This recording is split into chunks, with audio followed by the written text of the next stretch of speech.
warahmatullahi wabarakatuh. Kali ini adalah hasil diskusi kami dari ruang kolaborasi modul 2.1 tentang menganalisis video implementasi pembelajaran berdiferensiasi.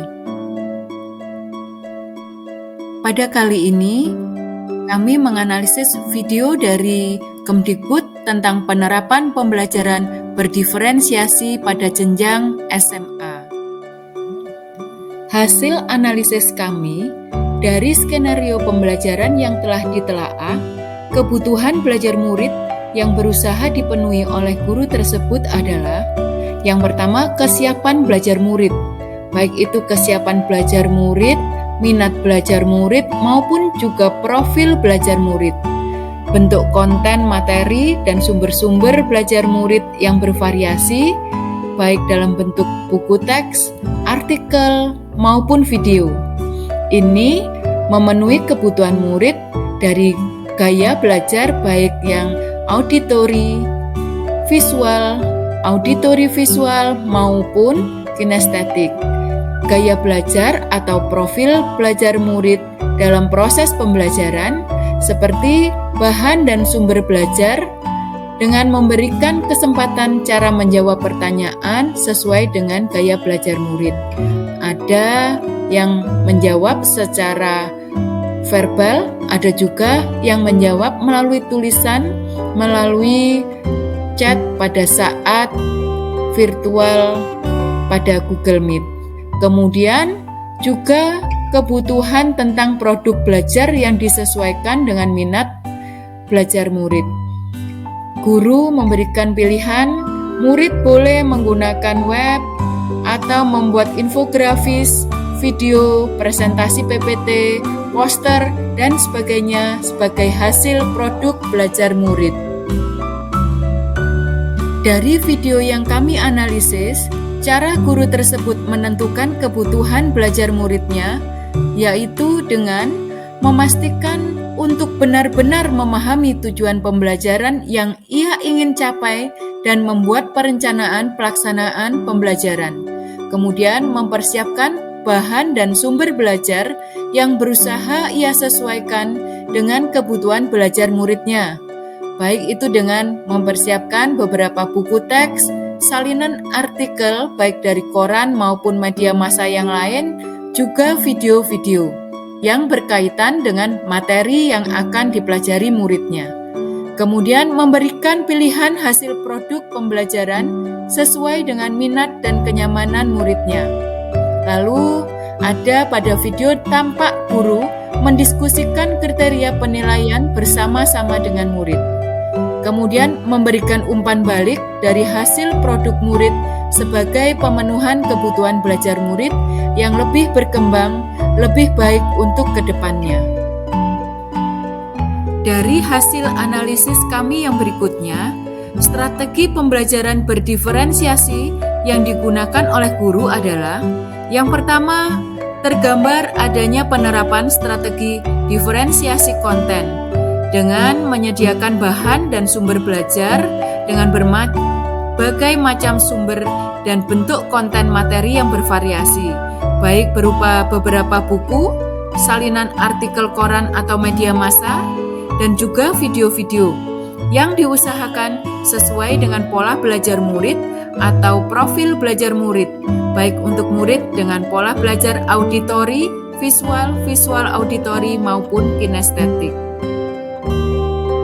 Guru juga nampak menggunakan strategi diferensiasi proses, yaitu dengan memberikan instruksi yang berbeda atau bervariasi, seperti dengan mendengarkan penjelasan baik dari guru maupun murid untuk mengakomodir murid dengan pola belajar audio, dan menjawab pertanyaan untuk murid yang memiliki minat dalam berkomunikasi verbal, menjawab pertanyaan pada chat saat pembelajaran sinkronus pada Google Meet untuk murid yang minat belajar dengan menulis. Guru juga memberikan kesempatan pelayanan untuk berdiskusi baik secara individu maupun kelompok-kelompok kecil pada saat murid melaksanakan pekerjaan asinkronus untuk menghasilkan produk untuk memenuhi kebutuhan murid terhadap kesulitan-kesulitan atau draft produk yang dibuat dalam proses pembelajaran yang dilakukan sesuai dengan kebutuhan murid masing-masing. Nampak pula strategi diferensiasi produk yang diterapkan oleh guru dengan memberikan pilihan kepada murid akan hasil produk pembelajaran dengan berbagai pilihan sesuai dengan minat dan kenyamanan murid, baik berupa video, tulisan, web, infografis, poster, blog, presentasi PowerPoint, dan lain sebagainya. Terkait dengan cara guru tersebut melakukan penilaian, guru tersebut telah melakukan assessment for learning, yaitu penilaian selama proses pembelajaran, seperti dengan memberikan pertanyaan menantang saat sinkronus untuk mengetahui kemampuan murid saat pembelajaran berlangsung yang dapat digunakan untuk perbaikan proses pembelajaran sebagai proses penilaian berkelanjutan atau ongoing assessment. Guru juga melakukan assessment of learning, yaitu dengan penilaian yang dilaksanakan setelah proses pembelajaran selesai, dengan menilai produk-produk hasil belajar murid yang bisa menjadi portofolio hasil belajar murid. Penilaian ini berfungsi sebagai penilaian sumatif. Berikutnya, guru juga menerapkan assessment as learning, yaitu penilaian sebagai proses belajar dengan melibatkan murid-murid secara aktif dalam penilaian tersebut, dengan guru mengajak berdiskusi kriteria penilaian yang akan dilakukan bersama murid-murid. Nah, penilaian ini dapat juga berfungsi sebagai penilaian formatif.